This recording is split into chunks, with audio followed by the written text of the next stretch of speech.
Boom! Here we go. Hello and welcome to the Rabblecast. My name is Eric Hernandez here along with Doug. And on this episode, we we get into this one in a weird story because we were talking about stuff off mic beforehand. Yeah, and that fed the show. And we're like, let's just talk about those on air. Let's not waste the conversation ahead of time. So we talked about malls. We talk about Head shops, incense, fuck smell, other smells, and a lot of weird shit. And then we dovetailed into comic books and archetypes and characters. Yeah. So it's par for the course for this show. As usual, it's we're talking about everything and anything. Yeah. So I've completely given up on a format. I've just resigned. I've resigned to the fact that the show is basically just chaos and anarchy for an hour 20, hour 30. Well, yeah. I mean, it's just a chance to get stuff out and talk about different things. Not really reliant upon news, stories, or other, but we just have fun. So I hope anybody listening enjoys it as well, because some weird stories come out, some personal stories come out, and then we make some more breakthroughs with Doug. Yeah. The show is my cheap therapy. So with that in mind, we are brought to you by InsidePulse.com. You can find us under the podcast section. You can also find the show over at our YouTube channel, youtube.com. Oh, messed that one up, didn't I? Nice. youtube.com/Rabblecast. You can also check us out over at Rabblecast.libsyn.com.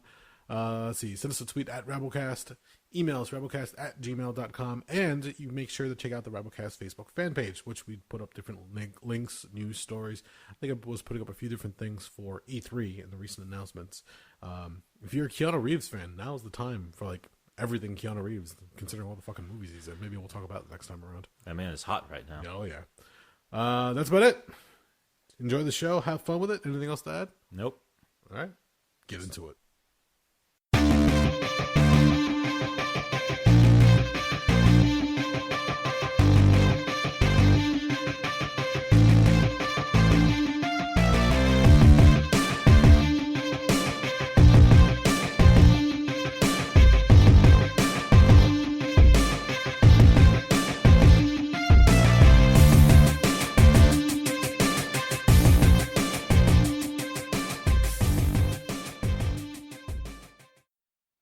When I was like 16, 17, I used to get home from work on a Saturday night, like 11 o'clock at night.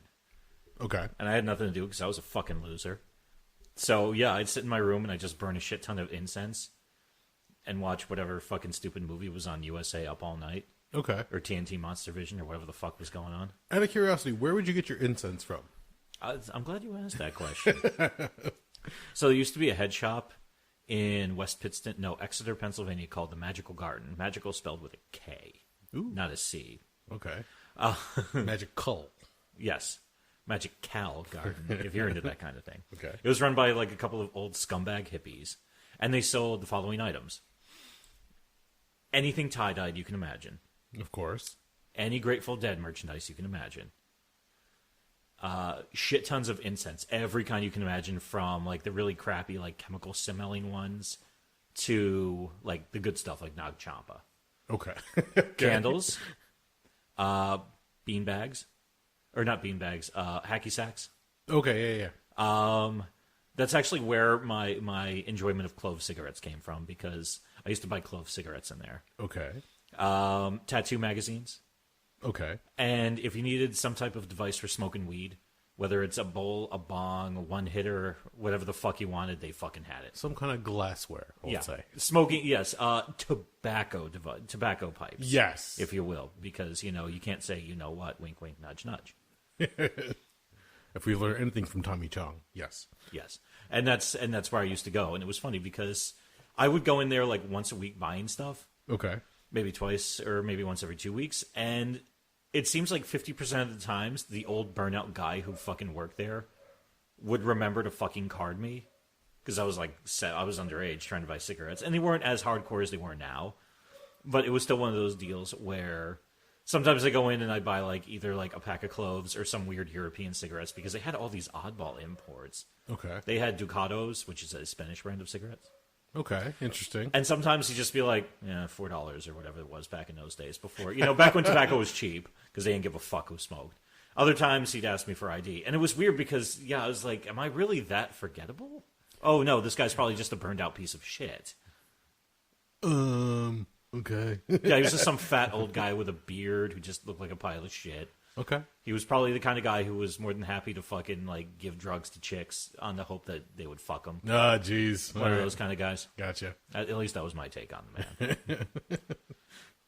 All right. I just asked because I'm guessing that was what, around the 90s? That was all going on? Everything. If it happened with any, and it had any type of importance into me being me, it happened between 1992 and 2000. Okay. Yeah, this was like 96, 97. Because I remember around here especially, if you go to the mall, there used to be, in the Bridgewater Mall, there used to be a shop under the escalator. Okay. There was this like weird like dead area where nothing was going on. But somebody said, hey, I'll rent that from you. And the mall said, yeah, sure. What the fuck? Why not? Mm-hmm. And the same thing. It was like a small head shop. It was just had a bunch of different T-shirts, lots of tie-dye, lots of incense, lots of different little like dragon statues or figurines, wizards, blacklight posters. Fucking, it was awesome. I know, they had the best shit. It was like Spencer's plus with like, fucking bongs. Yes. Yeah, exactly. Then later on, Spencer's ended up coming in. If you went over to like the Menlo Mall, they had different things like that as well. Woodbridge had their fair share. And remember, every now and then we'd go to a shop, I don't fucking remember the name of it, down at New Hope. They would have shops like that as well, where you can get a bunch of different things. That would make sense.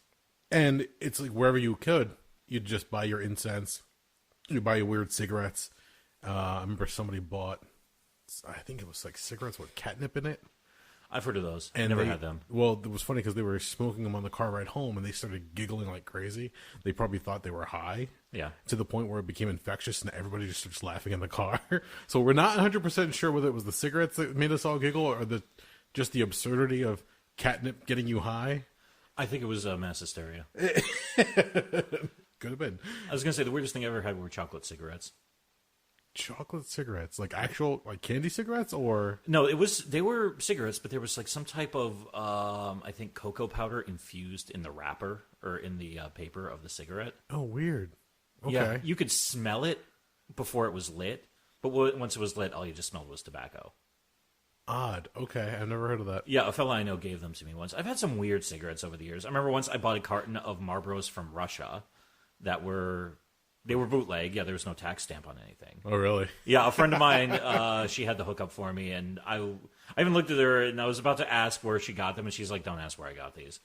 And I was like, and I basically just looked at it, I was like, well, it's 2003, and I just bought a carton of Marlboros for like $15. I don't give a shit. Yeah, you just made it like a bandit. That's fucking awesome. Fucking A, I killed on that one. Which is funny, because the Bridgewater Mall used to be like kind of scummy. It wasn't that it was scummy. It just, they really didn't put much effort into it after a while. Like, you had your anchor stores. Yeah. So you had, what was it, your Macy's, Stearns, Lord & Taylor, I think were like the three major anchor stores. Did you have Sears? Not in this one, no. Okay. And for the longest time, that's what it was. And they had other shops throughout the mall itself. There was even a pet store in the mall at one point. Weird. Yeah, it was. For us, it was like the regular stuff. Like we go to watch a movie. Yeah. In the theater, they had the arcade. So either before or after the movie, you play some games. Like, oh, before we leave, let's go to the pet store. We just want to see the dogs and cats jumping in the windows, check out the gerbils, see what kind of reptiles they had in the back. Yeah. And it was weird for the longest time because it was a as is mall. It wasn't anything crazy. But then they started like bringing in different initiatives, and they wanted to clean things up, and they wanted to get more high-end stores in there, and that's when you heard it was at one point they were like jacking up the rates for the rent, and like some of the weird outlandish stores were just like disappearing. There was one called, I think it was called Sidetrack, and it was kind of like an early Spencer's where you walk in, there was just weird shit. Remember my brother at one point came home and he had a rock in his hand. He goes, think fast, and he throws it at my face. I'm like, what the fuck? Yeah, it's a sponge, but it was covered in like grayish fleck paint that makes it look like a piece of rock that you would pick up off the ground. Oh, wow. So I go to block myself. I'm like, oh my God, he's throwing a rock at my face. I've already had a cinder block thrown at my head when I was a kid. So yeah. I'm like, no. And it just bounced off. It just bounced off. What the fuck is this? You pick it up. He's like, oh, look, it's a sponge. It's weird. And you just sit there and like play with it for the entire time. Weird T-shirts with like, whatever jokes or sayings on them before. I hate this town, or yeah, blow it out your butt. I'm sure back then they had the, eat my shorts when Simpsons came out and everything else. Or like all the weird. I'm trying to remember what were the hot parody shirts in the 90s. Oh God, hey, there's something to look up. I guess no, because Hot Topic had its own stuff because they're the ones who had "I Hate This Town." Yes, and "Freak on a Leash." Although it was not a reference to the Korn song, it just said "Freak on a Leash." Really? Yeah, I remember them selling that. I just always assumed it was Korn. Okay, I assumed the same thing too. Then I saw some kid wearing the shirt, and I was like, "Oh, that's a Korn shirt." But it didn't say Korn anywhere. It just said "Freak on a Leash," black shirt with like white lettering. I was like, "What the fuck?" Early gimmick infringement. I guess it was Hot Topic being like, "Well, they don't own the words "Freak on a Leash," so we can get away with this one, I guess." No, but to get back to what you're asking as far as Bridgewater, after a while they started like bringing in different things, and they started getting rid of some of the smaller stores, the specialty stores. Okay. And somehow Spencer's made it in eventually, but you thought that they would try to get rid of it. But I guess they were a large enough chain at that point that they're like, "We're going to charge you this much rent," and they're like, "Okay." And they sold all their weird tchotchkes and shit. They probably have thousands of stores across the country, so it's probably an afterthought to them. It became something after all, like Hot Topic. Hot Topic for the longest time was a specialty store. You can find those far and few between, but now they're just about everywhere. It's funny. I remember the first time I came across a Hot Topic, and it blew my fucking mind. Yeah. And then when they got one in my area, I was like, "Fuck you." Yeah. Plus, I tried to work at one like 3 different times, but they wouldn't hire me. I always failed the phone interview. Oh, really? Which is weird because I knew like some of the biggest piece of shit scumbag like fucking punk kids were working there, and I just could not pass that fucking phone quiz. I don't know what I was doing wrong. And it's funny because every time I the one manager I even knew in passing, she even said like, "I loved you. I would have hired you on the spot, but that fucking phone interview fucking blocked me from doing it." That's weird. I didn't even know they had that phone interview. What the fuck? Yeah, it was like they'd ask you those like weird questions. It's like, if you see somebody stealing, do you press 1 for this, press 2 for this, press 3 for this? And I just answered like pretty honestly, like, it's like if you see somebody stealing, you try to stop them. Obviously you don't fight them, but I don't know what I was doing wrong. So. You will kick them in the head and call security. Yeah. But no, it's weird because I only know the Bridgewater Mall as it has been for the last couple of years, and that's a kind of a high-end, rich. I mean, you got the Apple Store, you've got a couple of boutique shops. Everything's kind of on the pricey side. The Bridgewater Mall is very interesting, and I can say this from working there as experience, that it's a mall. It wants to be a high-end mall. Yeah. But the majority of the people that shop there believe they're upper middle class. Yeah. When they're probably like one tier lower. Like just regular middle class? Yeah. Yeah. It's just the way they carry themselves and the way they treat the clerks behind the counter. I've seen all types of people come through. Like some of them are nice, some of them no problem. Remember one time I was selling a game to somebody and they had frequented our store enough times that they had traded in ridiculous amounts of games. This guy had like $200 some odd worth of like store credit. Yeah. Came in to buy his son an N64 game, and I joked with him like, "Hey, want to get me something?" Mm-hmm. He looked down at his credit and he goes, "Fuck it, what do you want?" I'm like, seriously? He goes, "Yeah, okay." What game did you get? Back then it was the Nintendo 64. Was it Rogue? Oh, Rogue Squadron. Yes, thank you. It was like the first one in the series that just came out, and we were going nuts over it. It was a lot of fun just to play through over and over again and try to get all the gold medals and the highest achievements. So I said, "Yeah, why not this one?" He goes, "Yeah, sure, add it on." Wow. He didn't even ask for a discount or anything. He goes, "Just bring it up per usual. Don't worry about it." Wow. I was like, "Are you cool?" He goes, "Yeah, my son gets a bunch of shit all the time. He's probably going to trade in half of these games when he's done with it. No big deal." Damn. But he was a regular customer. That was the nice thing. You had regular customers. I probably would have been fired on the spot had anybody else been there when I was working. And they saw that go down, but they're like, he's paying for it out of his own thing, and he's giving it to you as a gift. Whatever. Mm-hmm. I was like, okay, thanks. Appreciate it. Nice. But there was other people who would come in, and they would give you a piece of software or a video game, and the box would be absolutely torn to shit, and the disc is all fucked up. The jewel case is cracked. I'm like, I want to bring this back. It's not working. I wonder why. Yeah, I was going to say, it looks like it ran over it with their fucking car. But when you try to explain to them, no, I'm sorry, it's past the return date. It's past our return policy. You don't have a receipt, and the box is mangled as shit. It just looks like you dug it out of a trash. I don't care. I want my money back. Nice. It's not happening. And anytime nowadays when somebody comes across me and they're like, you look familiar. I'm like, if it was ever a moment where you're at the Bridgewater Mall and involves retail, I apologize. And like, why would you apologize for that? I'm like, because I was probably an asshole to you. Because I had pretty much up to here with customers. Like, I just couldn't take it anymore, to the point where I just would just say flat out no to just about anything they asked. No, that was pre-GameStop. What was the name of that chain that you worked for? Before GameStop, it was the shop that I was at was a Software Etc. Okay. It was part of the Babbage's chain. Nice, Babbage's. Yeah, which ended up going on to, they ended up buying out Funkoland, which was being fought over between Babbage's and EB Games. And we had an EB Games in the mall. I wouldn't say we were competing with them. We were just like, we just did our own thing. In fact, we actually sent customers to them when we ran out of stock on certain games, because people would usually come to us first. And then eventually, after they bought Funkoland, they absorbed EB Games. But I was well gone. I think I last worked for them something like 04. Yeah, around 04 or so, because I was going back to school for electronics. But it was weird to see the influx of people, because you would get the kids that would come that want to buy their games. You would also get the kids from like the nearby Catholic school. They would have like different off days, and you're like, what the fuck are kids doing here this time of day? The parents that would come in, the parents who would absolutely be oblivious as to what their kids were buying. Oh yeah, back before. Well, right around the time is when the ESRB system was going in, so they had the ratings. Mortal Kombat was the one who kicked it off. Yeah, because they started with the game ratings in, I think, like 96, 97? Around that time, yeah. Yeah. And, I had a kid come up to me to buy, I think it was like Grand Theft Auto 3 or something like that. And I'm like, you can't buy this game. I'm sorry, kid. And he's like, why not? I'm like, you're not old enough, and it's got an M rating. What does that mean? It means I can only sell it to your parent or guardian. So all of a sudden, kid comes back in with somebody older. Obviously not their parent. It's another teen. Like, I want to buy this game. Like, and you are? He goes, I'm his guardian. I'm like, no, you're not. Mm-hmm. Yeah, I am. I'm like, let me see your ID. He goes, never mind. It's like, it doesn't work that way. The M rating means you have to be an adult. Yeah. You just can't come in and say you're his guardian. That's not going to work out. And then I've also had other parents come in. I was like, yeah, he sees enough of it on TV. It's okay.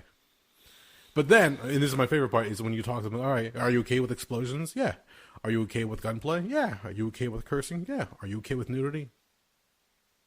We have to talk about this. I'll be back. Yep. It's like, yeah, come on, really? You're okay with everything else, but a titty flops out and you're going to have a problem? I was going to say, I don't care if my son sees somebody get shot in the face or somebody get stabbed or somebody get disemboweled, but God forbid they see a nipple.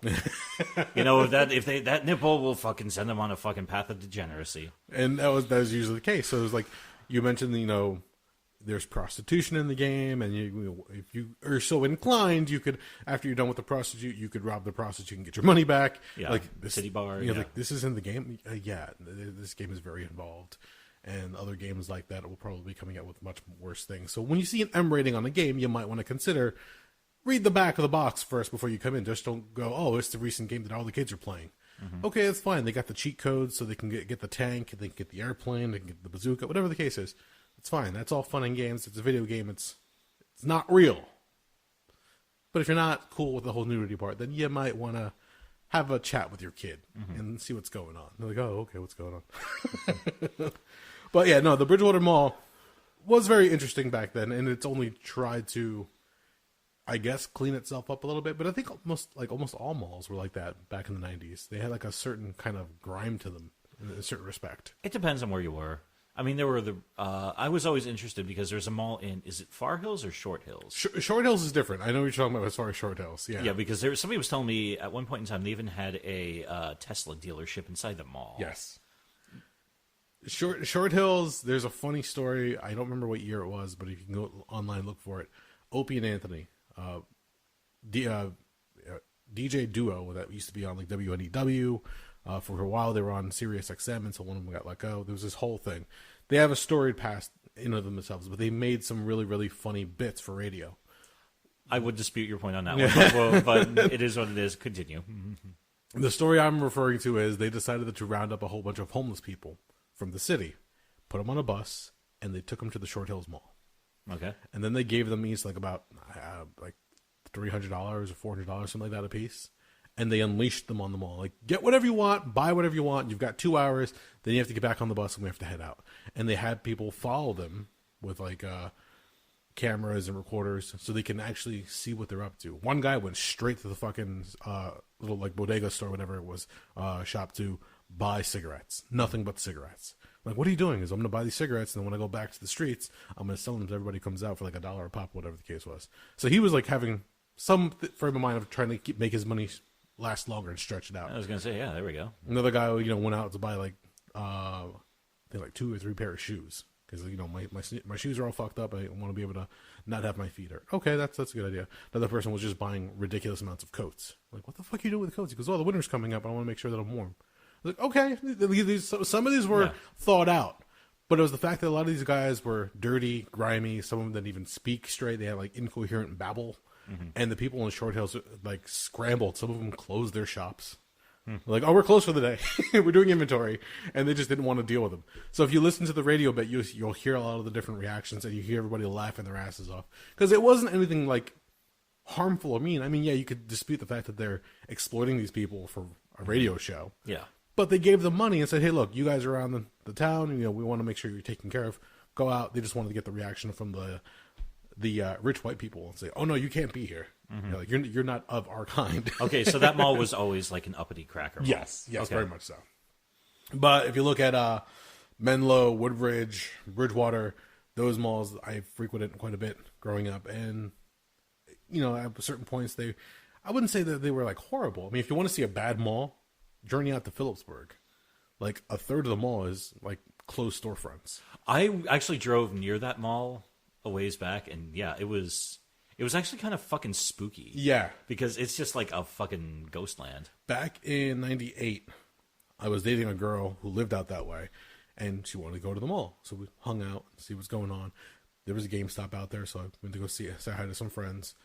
Went to the food court. It was weird to see, like, a good portion of it shut down.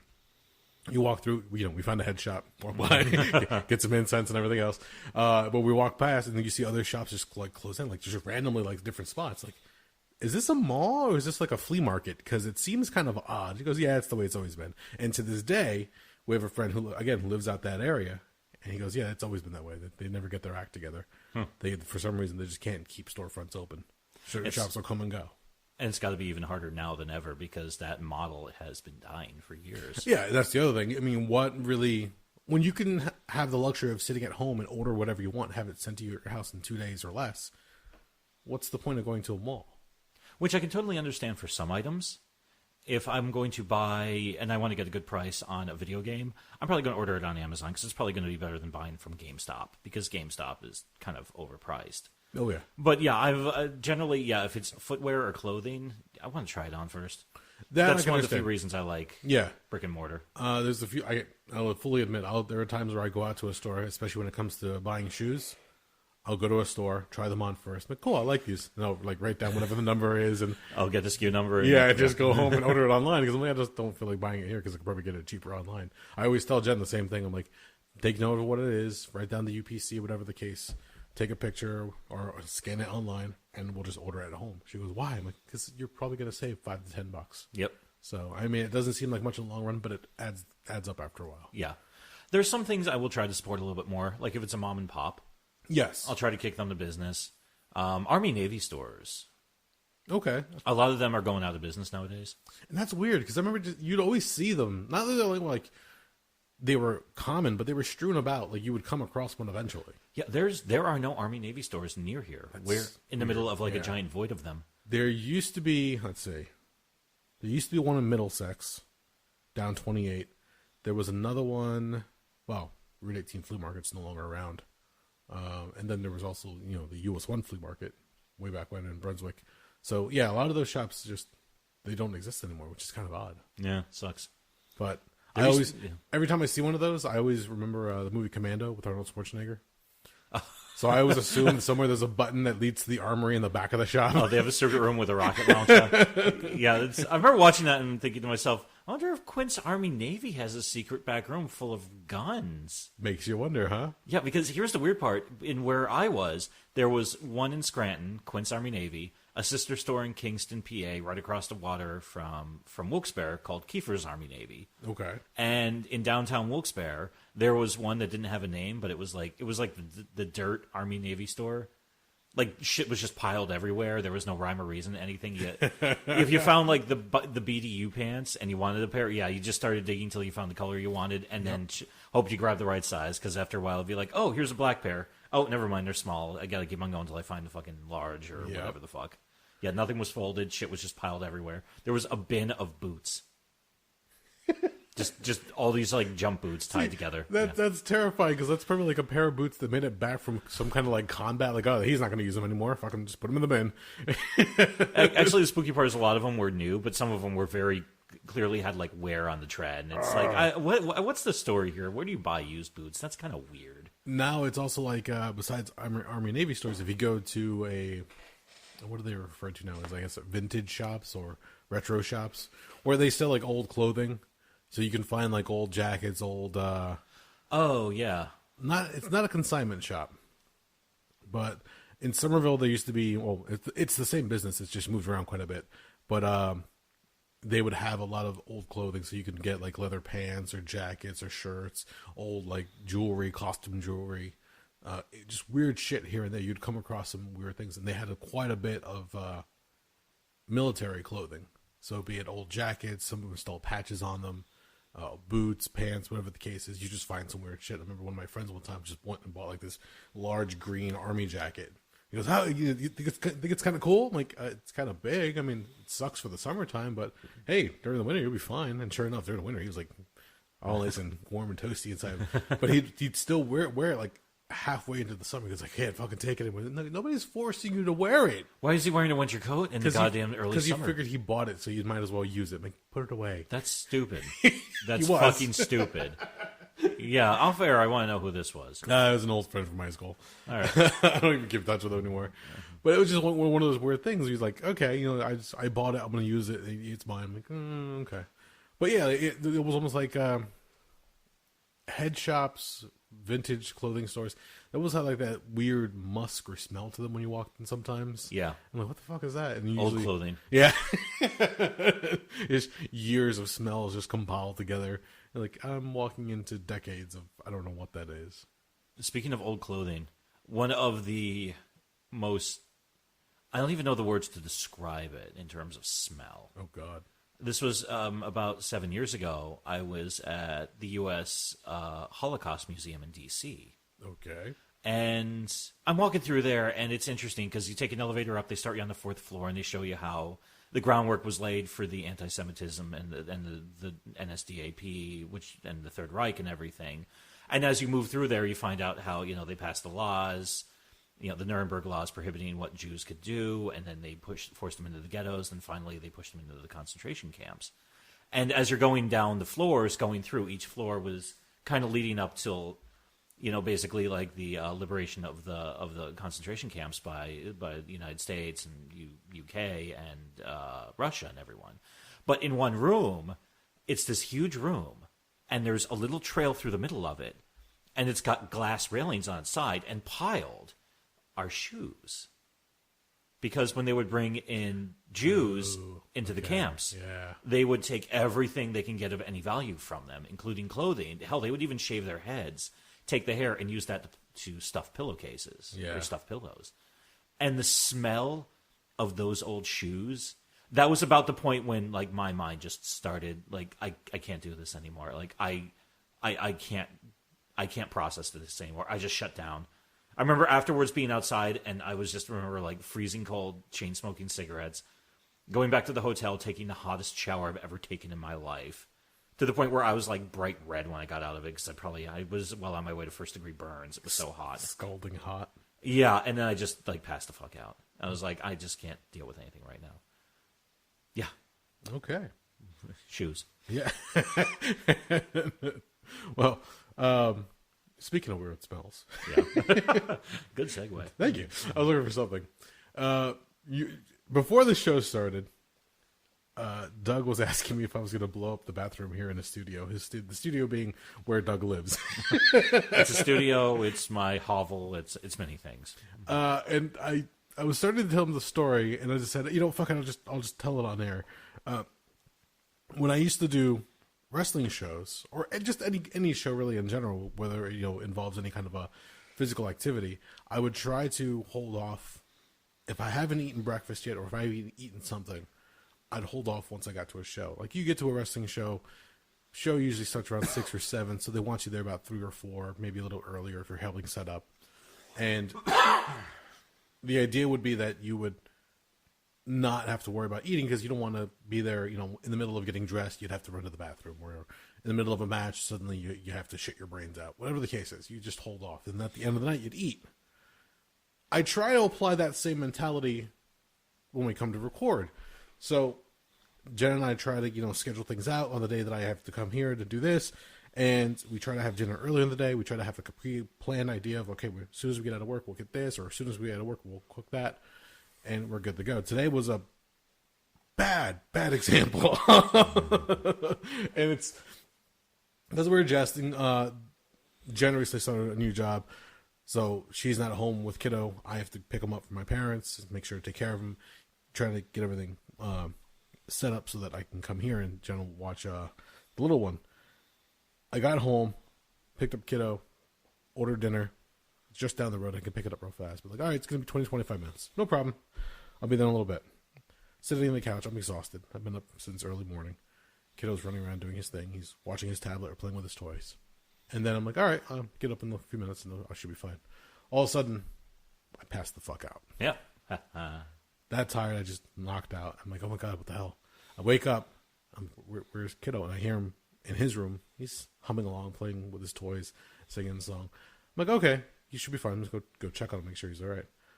And I see that an hour has pretty much passed as far as time being passed out. So I'm thinking maybe he watched his tablet for a little bit, and maybe he's just in his room.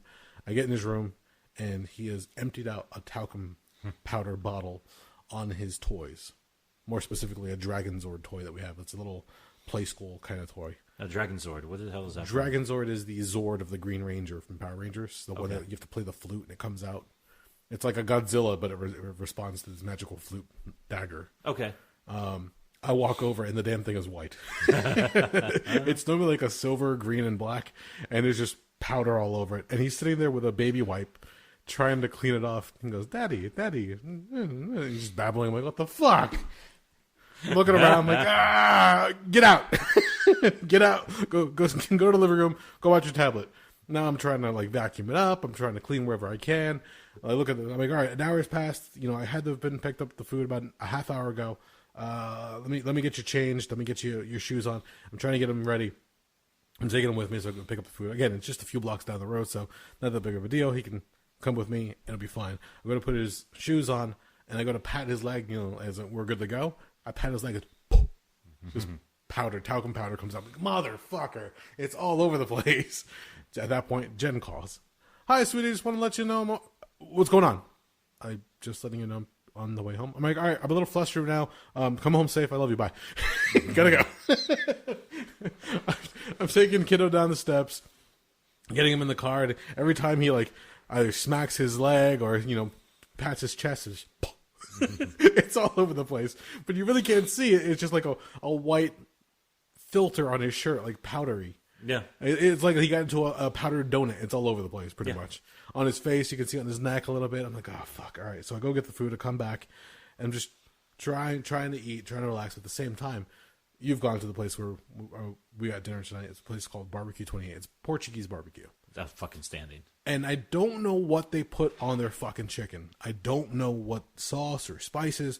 They cut the chicken in half. They put it in this mesh grill piece. And then they just spit it over the charcoal. And they cook it to perfection. It tastes fucking great. You walk in there and that smell just hits your nose like, oh God, I'm fucking hungry. Yeah, we used to walk by there when we used to go to the track to go work out. Yes. Be like, fuck working out. Let's go eat barbecue. kind of productive. Get home. I'm eating. Kiddo and I are sharing a plate. And I'm like, only gonna eat a little bit, see how I feel. But it tastes so good that I'm just keep eating. I'm like, oh no, fuck it. I'm just gonna keep wolfing it down. Blah blah blah.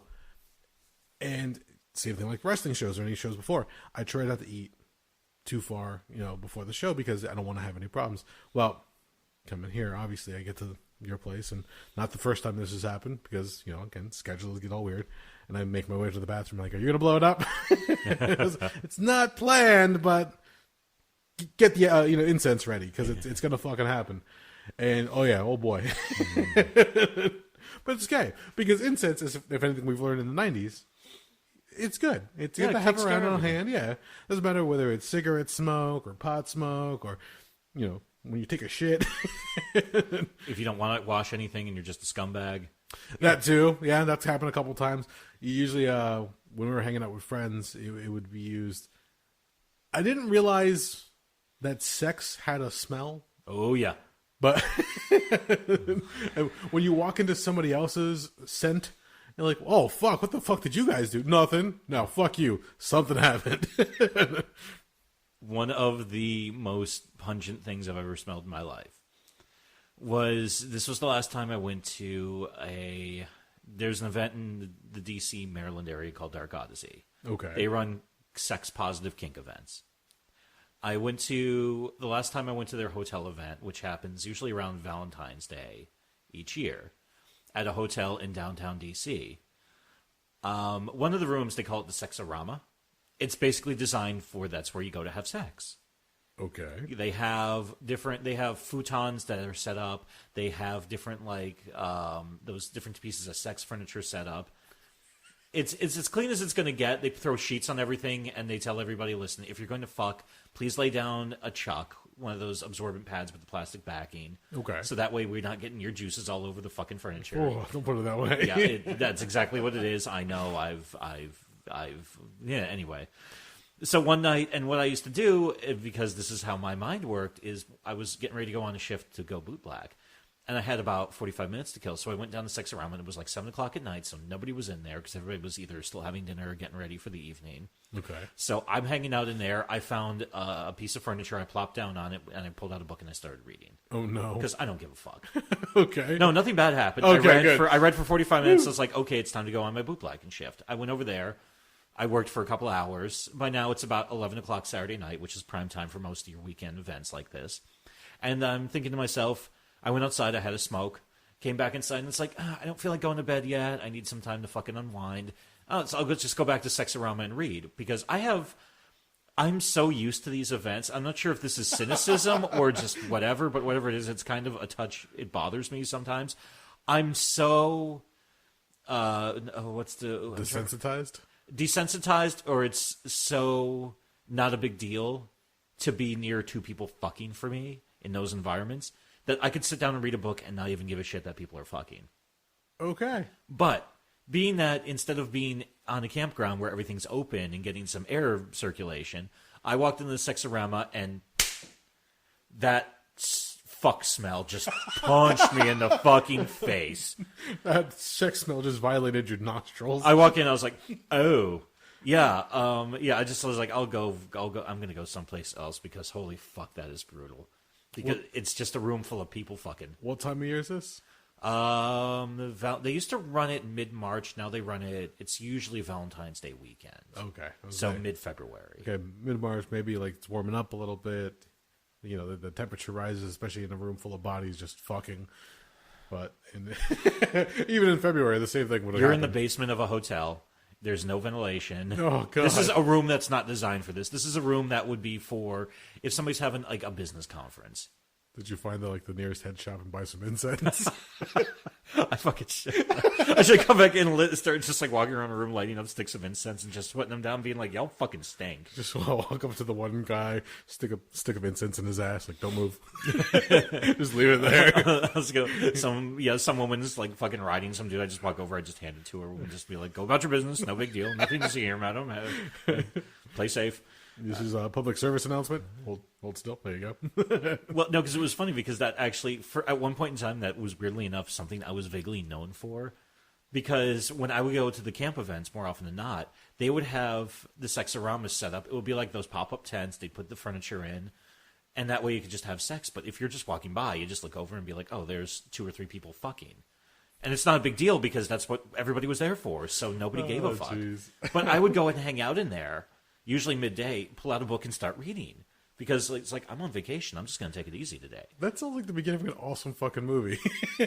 What, reading a book while people are fucking you? No, it's just the beginning of a movie where, hi, my name is Doug. This is my life. You just sit down, you pull out a book, you start reading, and the camera's like pulls back and pans. There's just 2 people fucking on the side. It's like the intro to a weird story. My favorite one of this is I was saying I was reading one of Penn Jillette's books. God knows signs you might be an atheist, which is pretty hilarious. Okay. And there were 3 people, 2 guys and 1 woman, who were on this futon right near me, and the guys kept switching off over who was fucking this woman. And the 3 of them, went at it for like a good half hour, 45 minutes. I'm just sitting there reading, occasionally glancing up to see what they're up to, just out of curiosity. If, somebody changed position or all of a sudden she started yelling particularly loudly. But yeah, ultimately at the end of it, they're like finishing up and they're all just kind of hanging out in their post-sex glow or whatever you want to call it, their post-coital moment. Yes. And the one guy says, we just had some of the best sex we've ever had, and that guy's over there reading a fucking book. And we all just, I look at them, they look at me, and we all just fucking crack up. And we're all just fucking sitting there laughing our asses off. See, that's a fucking awesome story for them and for you. Oh, no, it was the fucking funniest thing.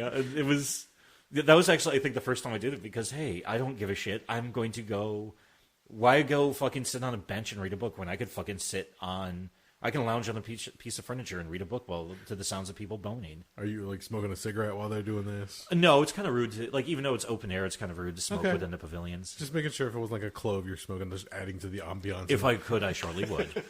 If I could, I would have had a clove and like a thing of like port wine with me, or gin and tonic. just wear a robe and sit there. I guess I'm laying there wearing a pair of baggy cutoffs and a fucking tank top. Who's that guy? I don't fucking know. Just keep going. So it sounds like the intro to like a weird story, in just like a different world that most people wouldn't be privy to, and especially in a sex room. I wanted a weird life, and apparently I got it. So I wonder if your chair's still there. Just go back anytime you want. It's anytime you sit, eventually a couple just comes over and just starts boning. That's my shitty superpower. And it depends if it's a weekday, it's usually just a couple. If it's a weekend, it's about 3 or more people show up. It's like I just pick a spot and then all of a sudden just an orgy breaks out around me. There you go. Yeah, that would be something different. Would that be like your if you ever got fuck you money? You just sit at home and just people would just show up and fuck around you. They'd clean up afterwards, obviously, but otherwise I'd hire people just to fuck around me. Like most people like to put on a movie in the background or put on an album to listen to something. You just choose to have people fucking in the background. And not a movie. Actual people fucking in the background. If I had irresponsible levels of money, I'd probably do that for a little while. Then I'd probably be like, okay, this the novelty of this has run its course. But okay. that would be something that I could see myself doing that at least 3 times. All right. Buy lots of incense. Just make sure to get the room cleared out, no problem. Well, no, if I was going to go that way, I mean, if we're talking about me having that level of cash, I probably have a house with some land. So at that point, I'd probably try to recreate the camp to a certain degree, and then hire the extras to come in. There you go. Okay. Yeah, and then just kind of sit there lounging under a pop-up tent on a giant beanbag or something like that. Sounds like you've given this some thought before they. Well, I'm trying to run through and I'm trying to recreate piece by piece of the situation at that camp I go to. Or went to. I haven't been there in. Holy fuck! I haven't been there in 3 years. Any particular reason, or? The people who run that specific event are fucking scumbags. They're gonna say I ran out of good books. Actually, the stupidest thing I did, the Pendulette book, it's a pretty light, fun piece. There's a couple of sad stories in it. One part actually had me tearing up. Okay. When he talks about his mother's passing. But I mean, overall, it's a book by Pendulette. You're going to have a fun time reading it. One time I went there and I brought, I was so excited to read it, I brought a copy of the book, War is a Force That Gives Us Meaning by Christopher Hedges. Okay. Which, that was some of the material that helped, that was one of the influences on The Hurt Locker, if you remember that movie from about a decade ago. Yes. And basically, Christopher Hedges, he was a fellow, he was going to go into the seminary. He ended up becoming a war correspondent for a bunch of different newspapers and news outlets. And he basically talks about just the awful shit he's seen being in combat zones. Not the kind of book you want to read for, it's not exactly a lighthearted romp for a weekend at Kink camp. No. No, in fact, actually, that was one of those ones where every now and again I'd just be sitting there reading somewhere. I'd walk out to an open air area, have a smoke, and I'd just be like staring off in the distance after I just got done reading a story about how he witnessed like Israeli soldiers, shooting at Palestinian children. Ugh. Or, it's like, oh, here's some fucking, tribal warlords in fucking South America fucking slaughtering village after village. Or sectarian violence in, different parts of the Middle East. Or the fucking Israeli, or not the Israelis and the Protestants, the Catholics and the Protestants in fucking Northern Ireland fucking killing the shit out of each other. So, yeah, I'd read all this and I'd just kind of be standing there and somebody would walk over and be like, hey, Doug, what's going on? Like, having a great time, and, it's like, oh, I'm going to have sex with this person, and I've got this scene worked out, then we're going to go do this, and I'm going to go have dinner with these people, and I'm having a wonderful week, and I'm just there like, the human race can go fuck itself to death. I hate you all so much. Yeah, not my smartest maneuver. You're reminding me of the meme of Billy Corgan sitting in the teacups at Disneyland. And it says even Billy Corgan can't be happy at Disneyland. Where he's even gone on to say, I think it was an interview with Joe Rogan, he goes, I don't know who got that picture or how they caught like that specific moment. Like, I was having a great time, but they caught the one moment where I'm like, my head went down. And so he looked like the goth character that he portrayed was on stage. And he goes, even Billy Corgan can't be happy at Disney. That's Doug at kink events, just angry. Just unhappy as I'm trying to solve the world's socio-political problems and failing meanwhile miserably. There's an orgy all around you. Why won't this stop? Yeah, somebody's over there getting pissed on, somebody's getting railed in the ass. No, but earlier, being in the bathroom, I caught the scent of the incense, and for a split second I thought you were like at the door, like blowing it under the door. Which then like sparked a story in my head. I remember like an old Gene Simmons interview from Kiss. Yeah. Where pranks on the road were a common thing with a bunch of people. Back in the day, they had a drummer by the name of Eric Carr. This was like near the end of their makeup phase. And Gene had been known to take women backstage at different places, different times, and just fuck wherever. I'm not going to portray the story the way that Gene says it because it's just wrong and nasty. But he finds this one girl and decides he wants to have sex with her. And obviously she's down. So they go to like a janitorial closet. And they start doing their thing. And then all of a sudden, in the middle of it, smoke starts coming underneath the door. And he goes, holy shit, fire, get out. And he like throws the door open. She's obviously undressed. He's got his pants down around his ankles. And he's like trying to run out. And there's the entire road crew, and there's Eric Carr, the drummer, laughing. He lit a smoke bomb, and he started blowing the smoke under the door to freak them out. So it's like white smoke, that sulfurous smell. Yeah. And it freaked them the fuck out. They thought it was an actual fire taking place in the building. Meanwhile, Eric Carr's laughing his ass off. Everybody's just like, there's fucking Gene's dick. Then again, truth be told, let's be honest, if you were on Kiss's road crew, you've probably seen Gene Simmons' cock more than you ever wanted to. There was a number of different stories. There was the one like back in the makeup days where fans would find out where they were staying as far as hotels. Yeah. And they would just camp out in front of the hotel, just waiting for a glimpse of their favorite rock band. And all of a sudden, a limo pulls up, and different people get out of the different cars. But in the limo, they go to open the door. There's Gene Simmons splayed in the back seat of the car, full makeup and gear on. Meanwhile, some girl's going down on him. Like, what the fuck is going on? If I saw that, I'd be like, holy fuck, I love this band. And then there was the other story I remember hearing where he has like just an entire book of stories that I'm sure you could tell, where some woman walked up to him, propositioned him for sex. Obviously, he said yes, so they went back to his room, whatever the case was. And when she finally slept with him, she goes, as part of the ritual, I must now fulfill any wish that you command. He goes, what? This is part of the ritual. I have to now do whatever you say after the fact. He goes, go take care of the entire road crew. So she proceeded to get up, get dressed, and she went and slept with the entire road crew. I'm like, holy fuck, okay. Wow. She was serious. That's wild. I was like, I wouldn't want to be the last guy in the road crew. Like, hey, did you hear what's going on back there? Nope, sorry, I'm done. That's too far, too much, no thanks. I hope they were fucking wearing condoms. Holy shit. That's probably in like mid to late 70s. Okay, nobody 80s. Was wearing condoms. No, let's be honest, yeah. Oh boy. Something probably got propagated and spread around that time. Wow. And the funny thing is, people don't realize that, yeah, I mean, you didn't have AIDS, but you still had gonorrhea, syphilis, non-gonococcal urethritis. Yeah, tons. Herpes was... 70s, yeah, herpes. 70s were all about fucking herpes. Look, life is a beautiful thing, okay? The human the idea of human life is amazing. I think I dispute you on a few points there, but anyway, hold we'll on. move along. The human body is disgusting as fuck. I don't care how beautiful or attractive you are. There's some horrible shit that comes out of our bodies. Oh, yeah. So whether it be waste or sweat or whatever the fucking... When you get sick and you're coughing shit up left and right, to think that after a while, like, two bodies slapping together, it just like something horrible is happening. Which is why, there is actually a sex smell. He's like, what the fuck is that? Oh, it's two bodies coming together in this weird, like, scent that's being combined. And usually everybody has, like, that idea, like, oh, something just happened here. I can't remember, there was a type of tree, and I don't remember the name of it, but during the springtime, a lot of landscapers were planting this particular type of tree. I think it was, like, the late 90s, early 2000s. And you could smell it, and it was, like, that chlorine kind of, like, bleach smell. Yeah. And you're like, who the fuck just came?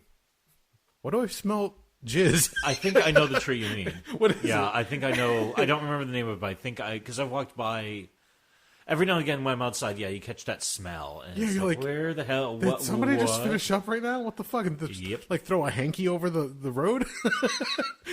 But it's like something just isn't right. It's a smell that comes out of nature. Apparently, you just find that one, and you're just like, oh, that's weird. It's interesting. That smells kind of like with a hint of bleach in it. Too. Yeah. Interesting. Well, it's just the way it's usually told, like bleach or like almost like a chemical smell, but almost like what am I looking for here? So I guess the best way that you would say it is like something you would use like to clean a toilet or a pool or just like to sanitize water. All right. Which is interesting because it's pretty much water, protein, salts. No, there you go. A couple other odd ends. So I don't know, but a chemist I am not. So it's just weird shit. But I remember like hearing people saying, "What's that smell?" Like, "Oh, it's a tree." You sure that's a tree? Mm-hmm. Like, yeah. So a lot of people end up just calling it a cum tree. It's not that whatsoever. It's not the scientific name. It's not in a book. It's just like, oh, it's a cum tree. Yep.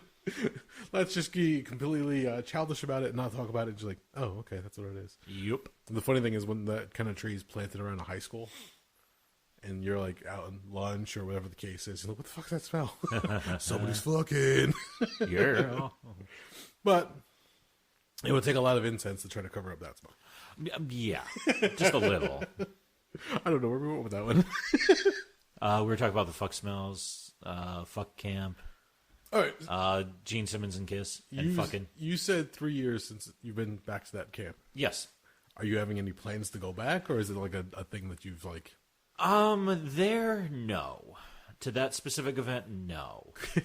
Because there is a lot of more and more stories coming out about consent violations, people being assaulted. In one case, it was a friend of mine. She stopped going to that event because she had an issue with it. And she was fine leaving well enough alone. She's like, she would stop going to the event. She disassociated with them. Then they tried to reach out to her to try to get some type of resolution, and they just completely fucked it up. Fuck. It ended up turning... I haven't gotten the full story on it. I've only caught pieces of it on social media as she was talking about it. But it was bad enough where she even said, if you go to this event, please don't associate with me anymore. Oh, wow. And, that far, huh? I haven't even... And, so I haven't gotten the full story on how bad it was, but it was pretty bad. So it's gotten to the point where I even said, look, her friendship to me is more valuable than going to this event. But it's also not a huge loss either for me because, like I said, I haven't gone to this event in years. And one of the main people who I would go with to see at this event, she doesn't go either because she's in a different part of the country for school. So, the main people I'd go to for that event wouldn't even be there. Okay.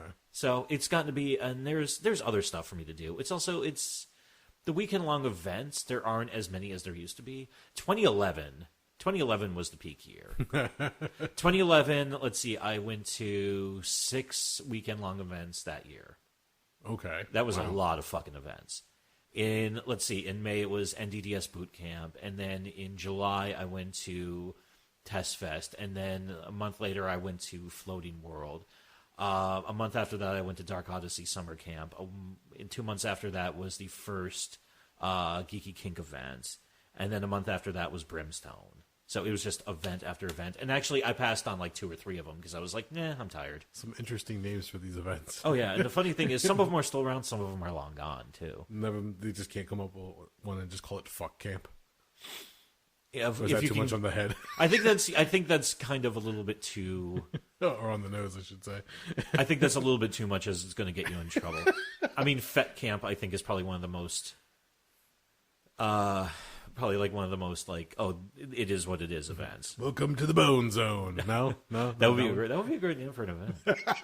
No, actually, no. If it's just something like that that's more sexual, then you're going to attract the fucking swingers, and most of them are fucking dirtbags. Oh, jeez. Okay. Yeah, the swingers are fucking weirdos. Didn't realize there was a segment you wanted to keep out. Oh yeah. Well, the thing is, the majority of the swingers I've met is here's the standard, and actually it hasn't been a ton, so I can't say the majority, but a lot of them I know run around like this. I'm not judging all of them, blah blah blah, but a lot of them they do the same thing.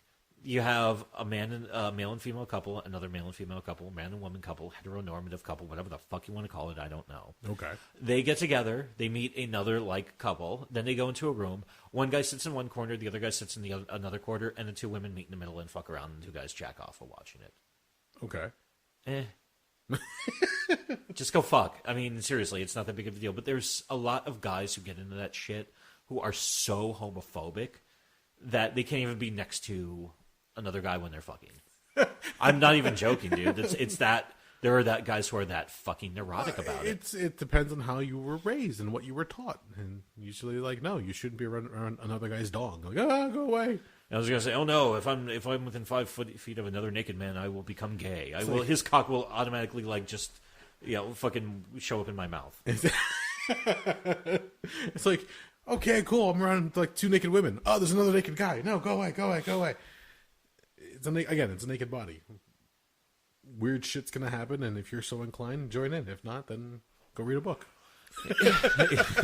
Or do both. Whatever the fuck floats your boat. Have audiobooks like screwed up your scene at all? I don't get in audiobooks. No? No. You don't sit there just... yeah, I guess you would have to be like engaged in the book. If you just have like headphones on, you could like wander your eyes around the room and probably like break your concentration. I have a harder time absorbing information if it's passed to me through audio recording or orally. Really? You're better off reading it? I absorb information so much better if I read it. See, I'm the other way around. That's weird. Okay. It's interesting because I've noticed, and actually I noticed that it took me a while to notice this, but at work for the longest time, if I had to do something, or if it was something important that my boss was telling me to do, I would be writing it down and I would read it back to her to make sure I had it right. Yeah. Because I constantly, just from hearing it, the facts just don't stick in my mind as well. Interesting. Yeah, I don't know why. I think it's just... I don't know. It's the way my mind processes information. I never figured it out. Well, there is something to be said that, if you read something, yes, certain people's brains will absorb it in a way. But also, if you're writing it down, there's another connection being made right there. Uh-huh. So you're pretty much doubling up on it because at that point, not only are you writing it down and you're reading it as you're writing it or hearing it, but then as you're reading it back, you're just making another connection. You're reinforcing it. Here's a good example of how well it reinforces when I read it like that. Okay. Earlier this week, I was actually working on an accounting problem in terms of an improper amount of money had been capitalized on a fixed asset. And I can actually tell you how much money needed to be added to the capitalization, $19,896. Jesus. I can picture it perfectly and clearly in my mind. Yep. But if you said that to me, I'd forget it within 5 to 10 seconds. It's fucking weird. So yeah, audiobook. I never cared for audiobooks. Interesting. Okay. Because every now and then when I'm at home, now with most tablets or laptops, whatever the case is, you have your digital assistant. Uh-huh. And I don't know what it's called. Cortana. Yeah. For Microsoft. And when I discovered my new laptop had that function, what I'll do every now and then is I'll go to Wikipedia, and if there's an article that I've been meaning to read for a while, just haven't had time to sit down and go through it, I'll just open up the text-friendly page. Yeah. And set whatever my cursor or my marker and hit play, and I'll have Cortana read it to me. That's interesting because I was trying to figure out why there was that female, clearly computer voice reading articles on YouTube when I was looking something up. Oh, really? I didn't realize that was Cortana. That's interesting. Okay. Oh, wow, that's wild. I sat at home one night because we were watching... On Friday nights, we usually get together with our friends and or specifically our friend Dan, he'll come over and we'll watch some of the DC Universe stuff. So we Titans, Doom Patrol recently, and now there's a new season of Swamp Thing. One season, actually. Yeah, I heard about that. Yeah, it kind of sucks. And we had gotten into the idea of Doomsday and the death of Superman.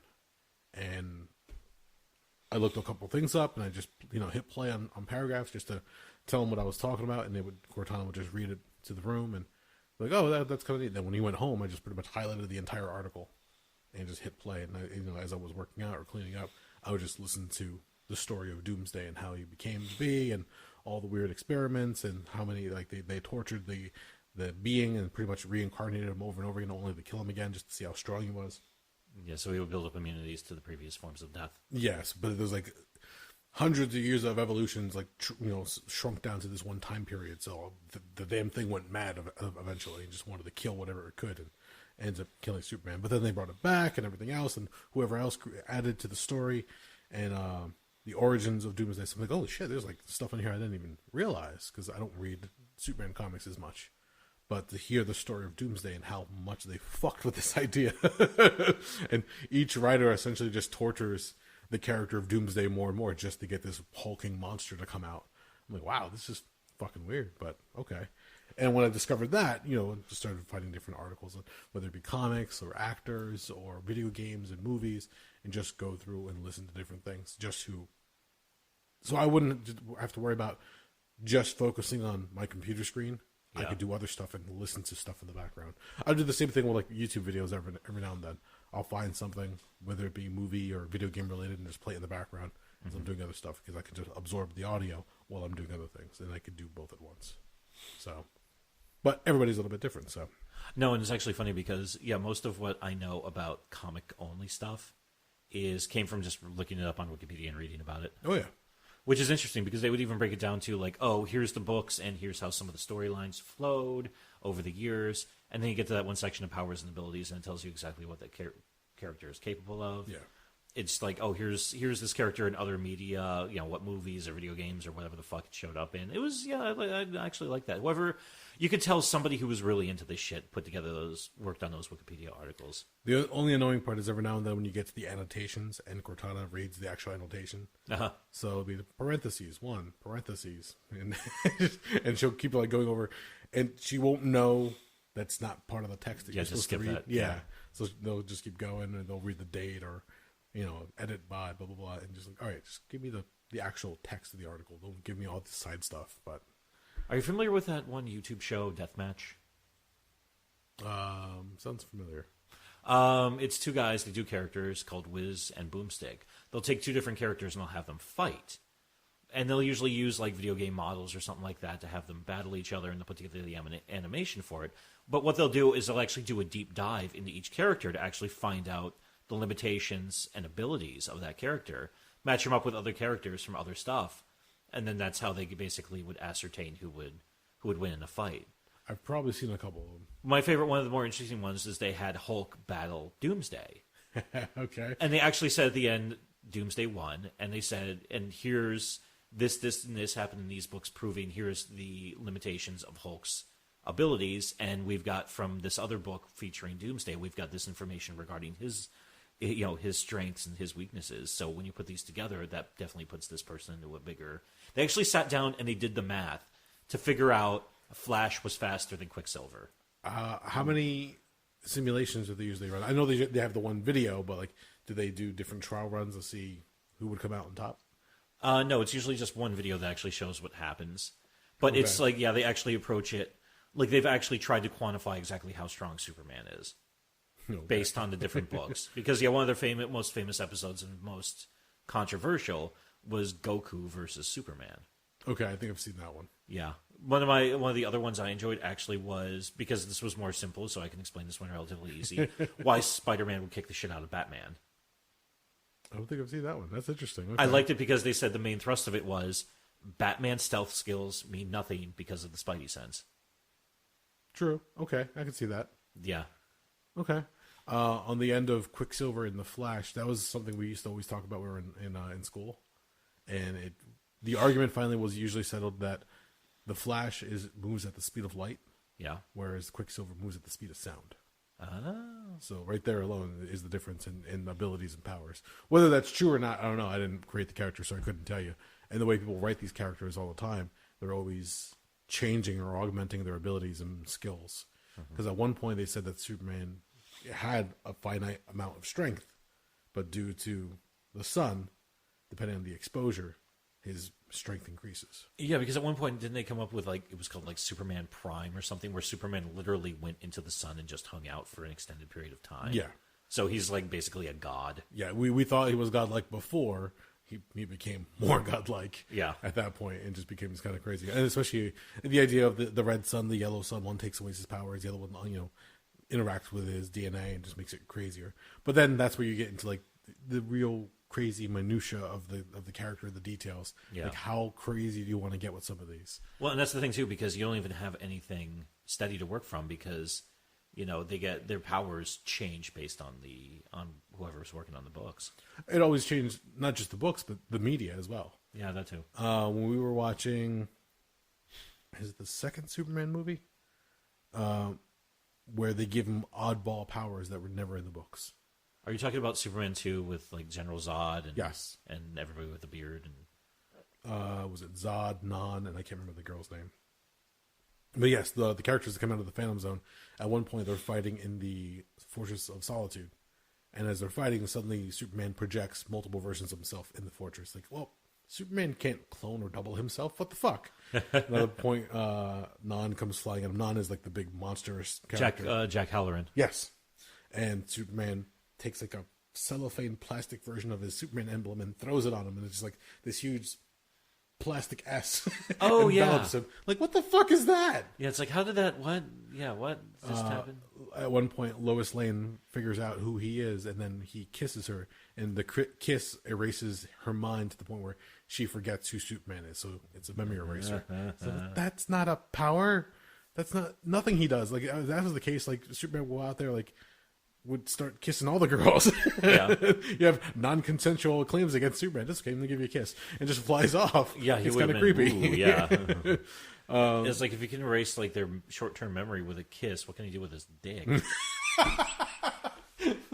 Questions we don't have to answer on this show. Yeah, some things are better left unexplored. And the other one is this also, you have to trudge through the idea that when they filmed Superman 1 and 2, they filmed them back to back. They were hoping that they were going to have the same director, but due to shenanigans behind the scenes, they brought in another director for the second film. So, oh, yeah, Richard Lester, I think it was. Yes. And at one point, the ending of the first Superman movie, Lois Lane dies. I'm not going to say spoilers because fuck you.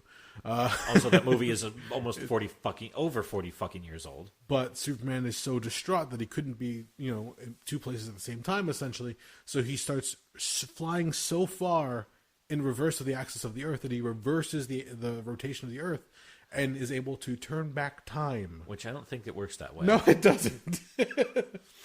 But somebody read it on paper, like, that sounds amazing. He could do it. He's Superman. He's godlike. Nobody will question this. Just fucking nerds. Who cares what they think? And so you get, like, crumbling walls and debris, and the car comes out of the chasm that's created on the road, and suddenly Lois Lane's fine. Yeah. And it's like, what? Where? Point to somewhere in the book where that happens. Yeah. Please. The source material where this is based off of. Show me where Superman uses these powers. There aren't any. But it also comes to the idea of whoever's writing them, whoever is making another version of them, whether it be a video game, an animated show, or TV or movie, that they can take certain liberties and they can say, okay, within the confines of what we know already, this could be conceivable. Okay, that's fine. But when you start giving them like weird, outlandish abilities and backgrounds, like, that never fucking happened. Come on, this is already a fictitious character. Let's try to keep it in the realm of that fictitious character. Yeah, let's not stray too far. Yeah, let's try to establish some type of dogma just so we know what we're dealing with here. We're world building. Let's not fuck up the world we're building. How's that? So when shit like that happens, then yeah, it gets a little interesting. And Superman, and what was the other character? The Martian Manhunter is another one. It seems like depending on who was writing him, he would always have a new ability and always like a different way of tackling a problem. So at one point he can phase through objects, he can shapeshift, he's got heat vision, he's got cold breath, but but his weakness is fire. And it's just a weird, crazy iterations of it. But finally, people just settled like, all right, this is the skill set. Let's remain in this skill set, and let's build off of that. Mm-hmm. Okay, cool. But when somebody else comes along, like, what if he could clone himself? No, cut it the fuck out. Yeah, stop. Cut the shit. There's only so many powers we can give somebody. You make them godlike, they're unbeatable, then what's the point of the character? And that's why I know some people who don't read Superman comics, because the solution 9 times out of 10 is, oh, Superman just has to punch the shit out of something. Yeah. Oh, done. Usually. Yeah, what's the point? In fact, there was one point in time where somebody had gone on to do a Superman book, and people were congratulating. I don't remember who the writer was. But he goes, this is a daunting task. He says, what do you mean? It's Superman. This is an amazing book. You get a chance to write Superman. You get to add to the mythology. He goes, have you looked at the mythology of Superman? What story has not been written about Superman? Fuck, he fought Muhammad Ali in the ring one time. Yep. So how far do you go with a superpowered Superman or a depowered Superman? It just, there's so many fucking things that have been tackled already. Superman's been killed, brought back, split into two, and merged again. Like, how do you, what new spin or take can you give this? But there are much more creative writers out there. I think of, was it Garth Ennis who did the weird multiverse version take on him? But then there's Brian Michael Bendis, who now jumped ship from Marvel over to DC. He's doing his take on it, and he does crazy weird stories, so he can get out there with some of the ideas. But they find a new way to reinvent the character, add to the story of the character. Batman's a good example. Yeah. When they launched the New 52, you thought you knew who the Batman character was inside and out, not just Batman, but Bruce Wayne.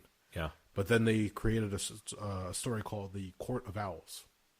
So it's a secret society that's been living in Gotham since the inception of Gotham itself.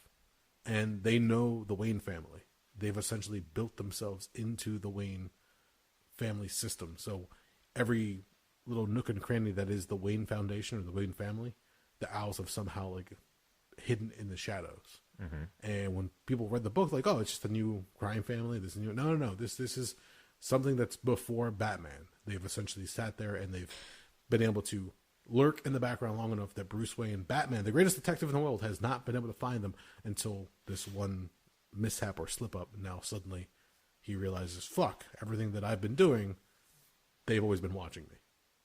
So how do you evade the world's greatest detective for so long, and then finally when he gets on your case, you can beat him down, trap him in a maze, and pretty much break his will. It was a pretty cool story. No, that's also interesting because they made an animated movie about that one too, I believe.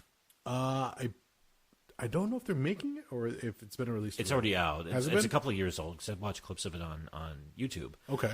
It's interesting because, yeah, it's one of those stories where you kind of come up with it, but it actually creates a nemesis that you actually want to see. Well, okay, how is Batman going to beat this one? Yes. And it's an interesting thing. I mean, granted, it's not as good as the Joker stuff, but the Joker stuff is, the Joker stuff. Yeah, but there's only so many stories you can write with the Joker. And, and whatever his rogues gallery is at that point. Everybody loves to see Mr. Freeze, Penguin, Scarecrow, Poison Ivy, Harley, Joker, obviously. You get to see a lot of these characters used over and over again. Like, the cool thing is, in the video games, the Arkham Asylum games. Oh, yeah. They brought in characters that you have not normally seen in the book. So you get to see, was it? Calendar Man. Yeah, Calendar Man, Firefly, all these other characters that you don't see in the pages as often. They get some moments in the game. You're like, oh, okay. You get to see them now and see how they're not as frustrating as the Joker is for Batman, but they still linger in Batman's world. And he's like, fuck, all right, I gotta go take care of this real quick. Takes care of them, and then there's another problem, and another problem, and another problem. No, it's interesting because, yeah, you get the thing of the Joker is just perfect. Oh, yeah. He's like the flip side of what Batman would be if he just went nuts. Well, I even, wasn't there one story where Batman gets, he saves the galaxy or something wacky like that, and some type of, omnipotent force actually says to him, I'll answer any question you want. Oh, when he sits in the Mobius chair. Yeah, That's it. And he asks what the real identity of the Joker is. And then they whisper it in his ear, and he says, that's not possible. Yeah. Or something like that. And I was like, holy shit, that's wild. That was the introduction of the storyline. Is that I believe the question he asked, what's the real identity of the Joker? And the chair responds, which one? And he goes, what? And at that point, it's introduced the idea that there have been multiple Jokers throughout the DC universe. That's the reason why every now and then you'll see like a really campy, cheesy Joker. Another one's a very maniacal Joker. And there's all these different ones that just torture Batman every time by coming out and doing whatever schemes. But I don't know if they ever covered that if Harley can tell the difference of the Jokers, like which one she's dealing with, or she just accepts that it's the Joker. That's how he is. He comes and goes and just acts differently each time. Yeah. But that became another thing added to it.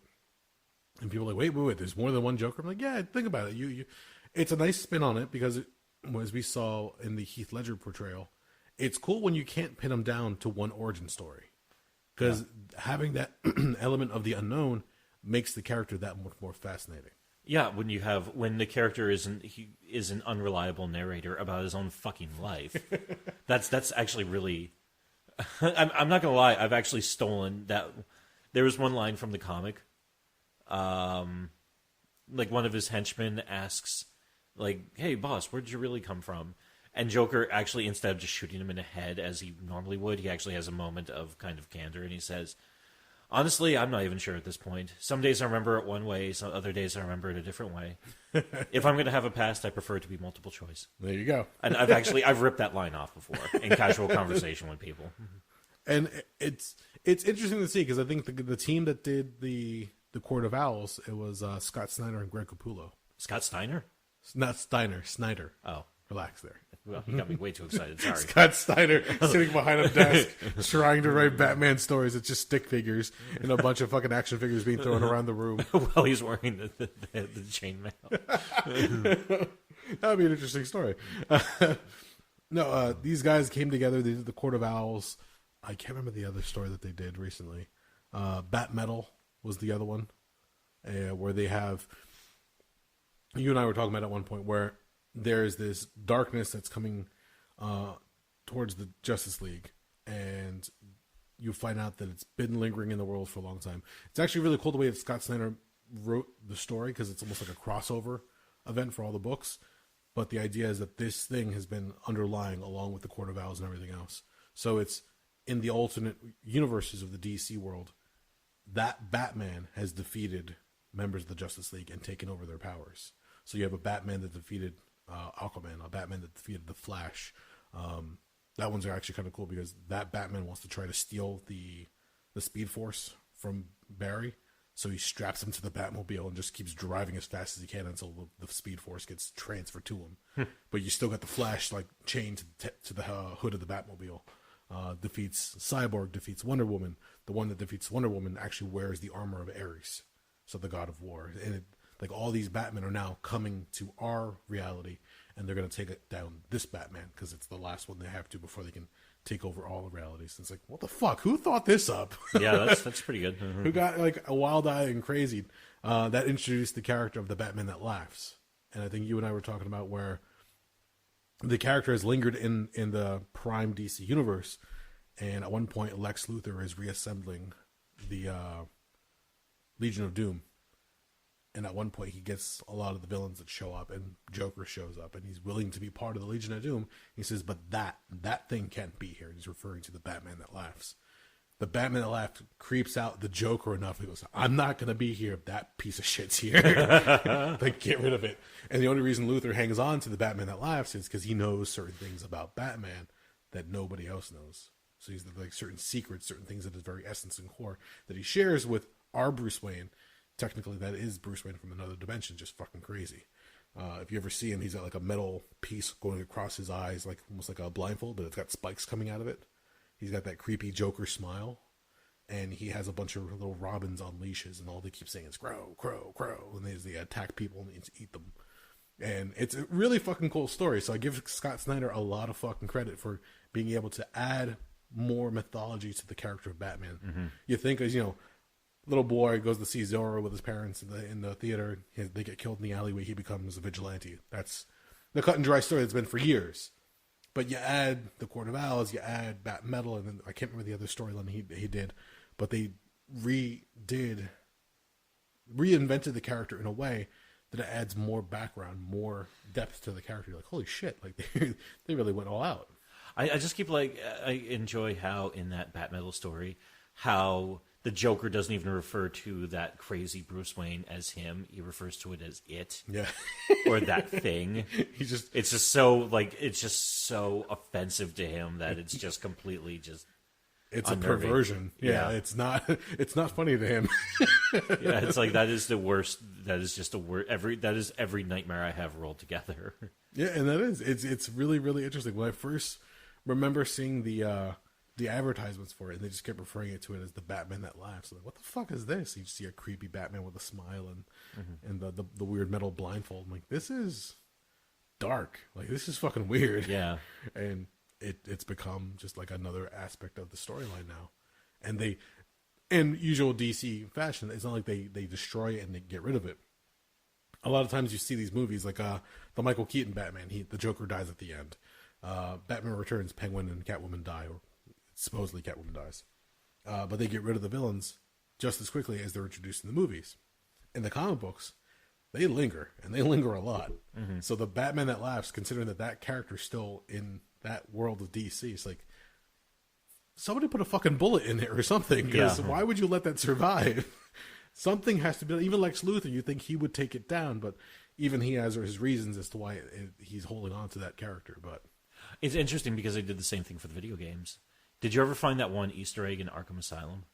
Which one? I probably should clarify.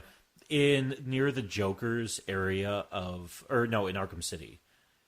Actually, no, there was one in Arkham Asylum too. There was one wall that you can't detect with your detective vision. And the company came out and actually had to reveal this because nobody had found it even, like, I think a year after the game came out. Really? Where if you blow up this wall, it actually has, like, a rough out model of Arkham City in it. Oh, no shit. Yeah. They actually came out, and they said, I think it was like fall 2010, they said, nobody's found this yet, so we're putting this out here. And they put out a video saying, it's like, put the exploding foam on this wall, take it down, and here you go. And this is a little taste of what you got coming. And then they did one for Arkham City as well, where if you go near Joker's section of the city, there's a boat that's, it's like a little like raft in the water, or like a tiny little boat, where you go and you open the hatch, you go down. And they've got that one guy who's being, obviously has been completely fucked with the fear toxin. Yep. And there's a numerical code being read off. And if you crack that code, it actually references Arkham Knight.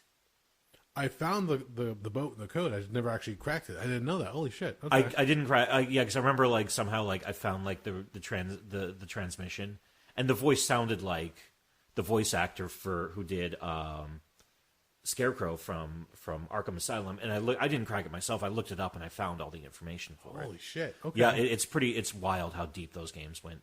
That trilogy of games is so fucking good. I think right now, I don't know. Do you have all the copies? What do you mean? Do you have all three games? I have Arkham Asylum, Arkham City. I have Arkham City and Arkham Knight. Okay. I think Xbox is running or I shouldn't say, on Xbox, Warner Brothers is running a sale, and I think you can get everything for like half off all three games. Oh, nice. So if you want to go back and play through, I ended up buying Arkham Asylum again just to have it on Xbox One. That game is there's only one thing I don't like about that game. What's that? I don't like the snow. The what? Snow. Why? I don't like it being cold. You can't feel it in your life. There's something about the visual of the snow falling. For some reason, I didn't like Batman Returns that much. Because it was set during winter, around Christmas time. I didn't like that. So what you're saying is you're not a fan of Home Alone? No, I'm not. Not even Home Alone 2, Lost in New York. Okay. But you are aware of it. Oh, yeah, I am. Well, I know that's actually the thing. No, for me, Batman stories, they nailed it with Arkham Knight. It's like right around Halloween. And it's like a cold autumn night where it's raining, and you've got Batman standing on a fucking spire of a building. Okay. That kind of that's perfect for me. Or even, I don't know why I'm so obsessive about weather with these games, because it's a fucking video game and it's not real. Okay. Even the same thing when there's that one shot in Arkham Asylum, when Batman first emerges from that one cave, and you get that like the grand reveal of just the size and scope of the grounds of the asylum. Okay. And you got the moon hanging in the background, and you can kind of see like Gotham City in the background. Yeah. And it's like one of the beautiful establishing shots of the game. That one too, because that one feels like it's like a cool evening, like in spring or autumn. Okay. I don't know, and I don't know why that adds so much to it for me. I never realized you had that hang up about that. There's some winter is dreadfully depressing to me. Huh. Like seriously, like especially around Christmas. That's why I tend to disappear around those times because I'm just a fucking mess. Gotcha. Okay. But it's wild shit. But all right, so is that for all games that hits you? And not so much. I don't know why it really impacted for those. I'm trying to think of other games that take. If it's something that's kind of a necessity, Like Silent Hill. but is that snow? It's debatable. I thought it was ash. I really was because the game is directly, based off of the events of Centralia, which I've covered on one of the previous horrible events in history from years past. So I always honestly thought of it as ash, not snow. So in your brain, that it's not snow, so it doesn't trigger you in that sense. No, because then also the other reason too, the main character in Silent Hill, he's wearing like a light jacket, and he never once complains about being cold. Okay, fair enough. So I'm trying to think of some other games now. I remember Resident Evil Code Veronica. There was one point where you go into the Arctic. Well, that makes sense because you're in Antarctica. Okay. I could go there right now, and it's going to be miserably cold. Okay, so it's not. So it's not necessarily weather; it's more the season. seasons. Okay, Yeah. okay. Which once again, I have seasonal affective disorder pretty good. I mean, come the winter months, I'm eating vitamin D like a motherfucker. In fact, I probably should go to a doctor and get something a little bit more heavy duty. Okay. Yeah. Do you think we made a breakthrough tonight? Quite possibly.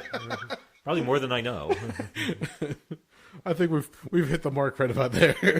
Yeah. No need to go delve further into your seasonal. Yeah, we've been doing a lot of episodes. We've been doing a lot of let's find out exactly what's fucked up in Doug's psyche today. Thankfully, I have plenty of content left. Well, the thing is, I'm not so much digging for it. It just presents itself. I'm like, all right, let's play with this one for a little bit and see what comes out. Well, the funny thing is, that's what a good therapist does. A good therapist doesn't tell you what to do or tell you what's going on. They kind of keep on feeding you lines to bring you to that conclusion, so you kind of like walk into it yourself. After 13 years, I think I've done a pretty good job of Yeah. figuring things out. Okay. Well, we're going to end it on that one. There's plenty of stuff that we covered. Weird shit, but I hope you enjoyed. If you've made it this far, thank you for listening. You okay? Yeah, I thought I was going to sneeze, but Okay, making sure. I'm good. We are the Rabblecast.